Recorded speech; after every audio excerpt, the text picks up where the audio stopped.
So we don't normally do this on the Law Lodge, and a lot of people, I was like, Frey, I told a couple of my friends, look, I'm doing Mox, my good friend. We grew up together. When I saw, believe it or not, I actually saw a posting you done on Facebook. Yes. And you said, I'm getting back in the studio and I'm releasing phone calls. We were both lifing. And believe it or not, I sent him a message and here we are today. I said, yeah. So a lot of people remember the name of the band, but don't remember the song. Can you give us just a sample? Give me 30 seconds of a Mox song, a cover that you've done so people can remember. What do you want to do, old?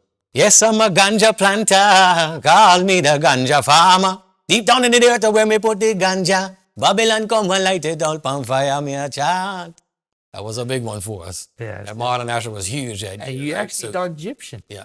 Yeah, we did Egyptian. Yeah, Egyptian for the girl. The girls used to go wild for the Egyptian, right? So it made it easy for us. Let's put it that way. Yes.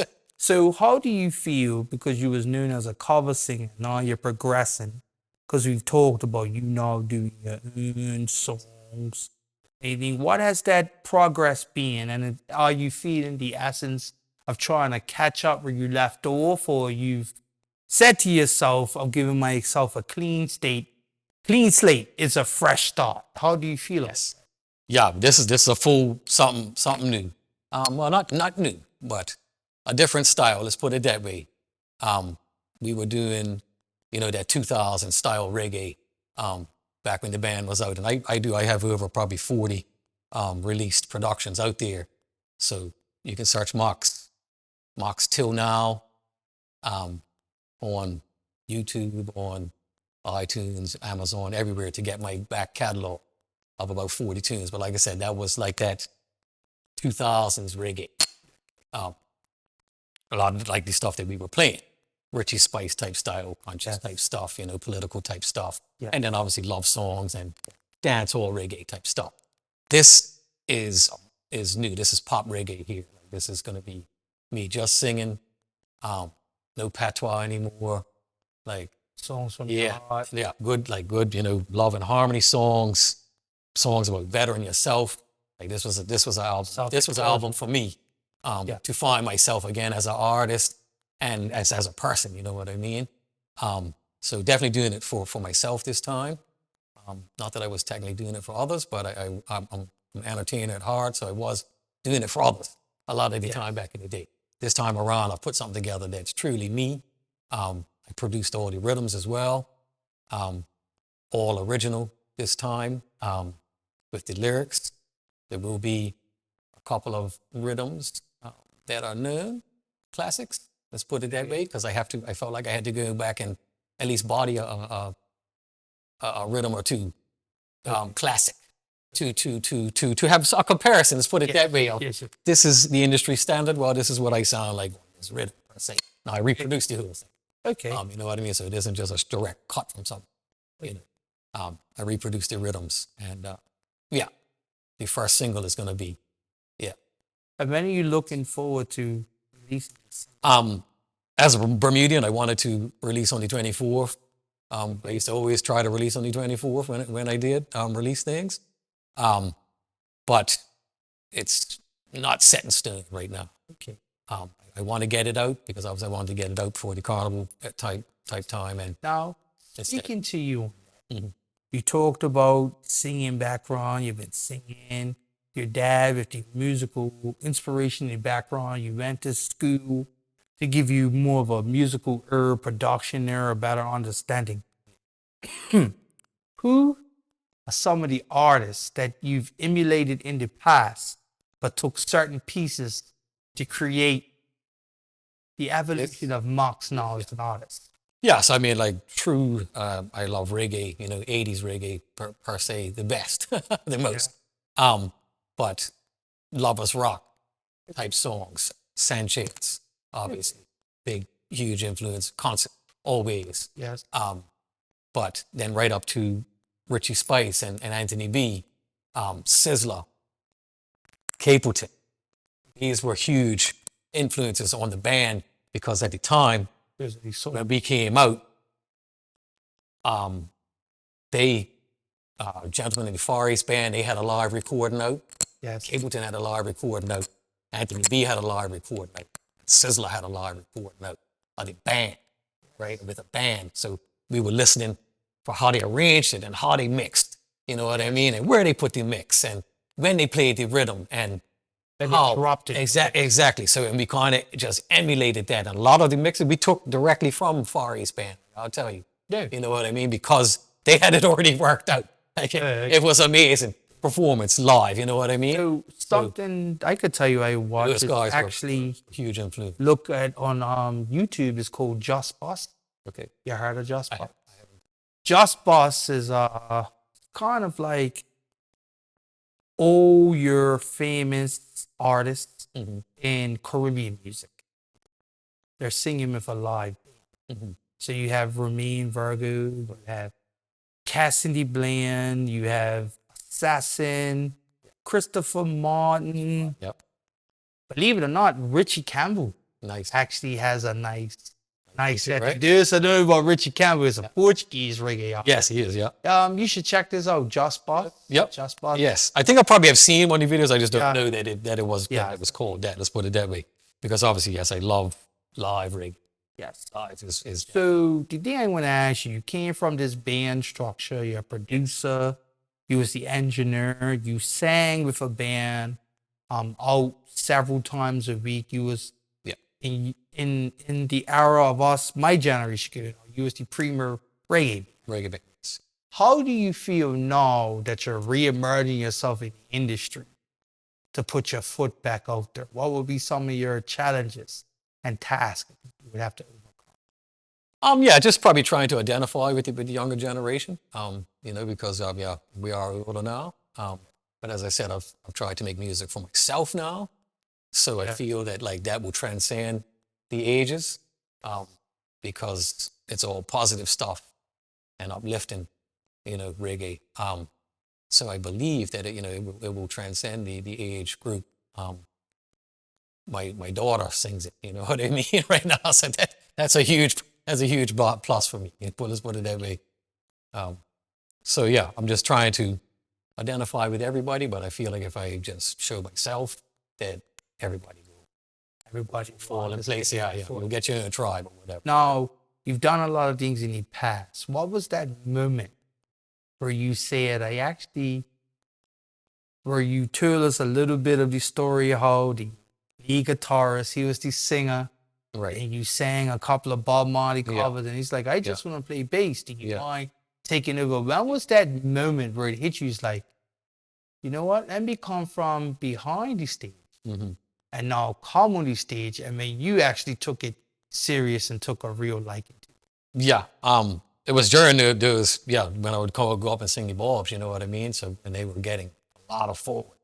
Let's put it that way. The band started getting more of a forward than people dancing along. We was getting forward. So not only did I feel it or see it, the band saw it. Yeah. Right? And then everybody saw it.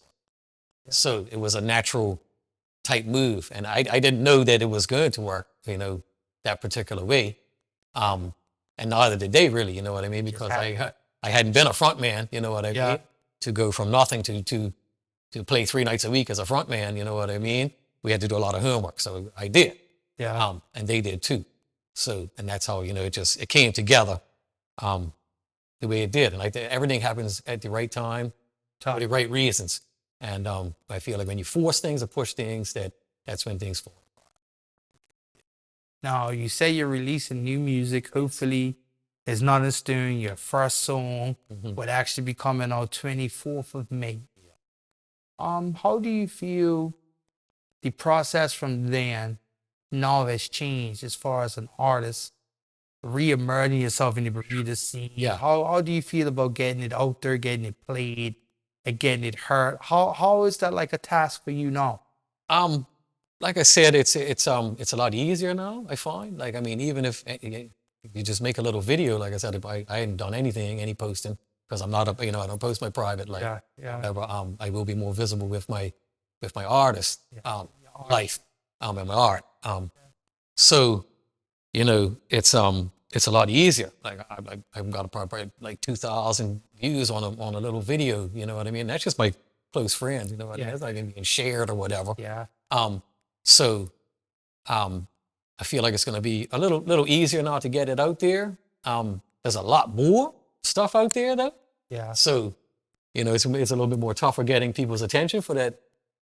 But Having that viral. right, you know what I mean? So, but yeah, I never had any promotion or any product, stuff in distribution in line like do this time around. So that's going to go a long way as well to getting the music out there. So speaking of what you've done in the past, Mm-hmm. what is a bucket list thing you would like to do to say, this will be my bucket list that I will successfully do in my second round? Like the local shows or whatever, like, actually get, be a headliner on a local show, would be a huge thing. And then, like I said, there are a bunch of larger venues in the States and Europe that I would love to play. And I think that, I had put years ago, I put a bunch on the list, and when we got the tour with Barrington, it was ticked off so easy. And they were dreams, they were dream venues. And I was like, oh, you have to be huge to play here. No, like, no, you don't. We didn't really get into that, but we need to talk about how Homegrown, a Bermudian inspired band, got the opportunity to with Barrington Levy. What was that like for you guys?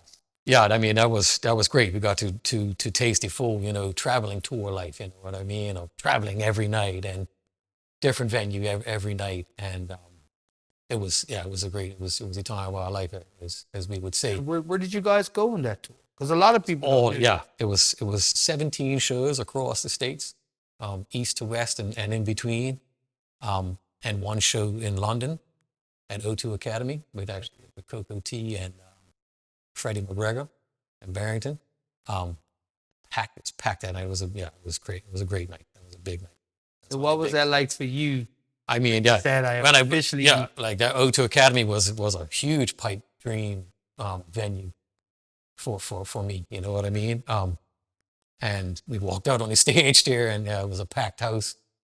And Barrington put on a stellar show that night. So I got to perform "Living Dangerously." I did the bounty part for "Living Dangerously" with him, and the place went crazy. So it was a beautiful night that night. But yeah, so it was 17 shows across the States, and it was awesome. It was great. Now, being a more civilized and understanding man, you're a married man with a family.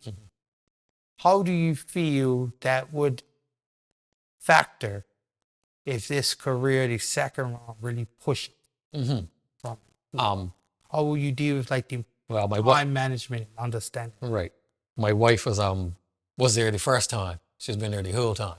So, since the early days of the band, and then me traveling musician and all of that, and then me as a family man. But no, she's fully been supportive of my music and me the whole time. So my family is actually extra excited that I'm getting back in, because they do know that I love it, and this is is your passion, something that I do, and everybody's looking forward to me getting back to. I'm actually looking forward to. Thank you, Brett. Thank you. Yes. Get back to it. Now, speaking on that, who will be some of the collaborations, if you had an opportunity on your bucket list, who you would like to work with from a producer sense first, and then we'll get into the artist sense after. Oh man, there's so much good music coming out now, and so many good new producers and artists for that matter. So, it's wide open for me right now. Like I said, I've really just been concentrating on myself. Yeah. I haven't been able to think about the collabs just yet. But when it happens, it'll be the right people with the right people at the right time. Yeah, I can. Yeah. Like I said, and I'm liking everything that's out there. Let's put it that way. And the new artists that are coming out. Question. You say you're more of a reggae, conscious vibe, uplifting. Yeah. With the emergence of Carnival and the soca scene in Bermuda, Yes. could we actually get Mox on, let's say, a groovy soca track? So I do have two. I do have two soca tracks. One was produced years ago, probably Yeah. 2010 to 2012, probably. Step it up a When little. Byron Lee, we opened up for Byron Lee. Yeah. Basically. So after that, I came back and I was like, let's just make a little calypso type song. You know what I mean? We came with this song called "Shake the Snake," and we actually we performed it at the Bermuda Music Festival, which was at Southampton Princess. It was one of the last ones that was down at the beach there. Yeah, it was called "Shake the Snake."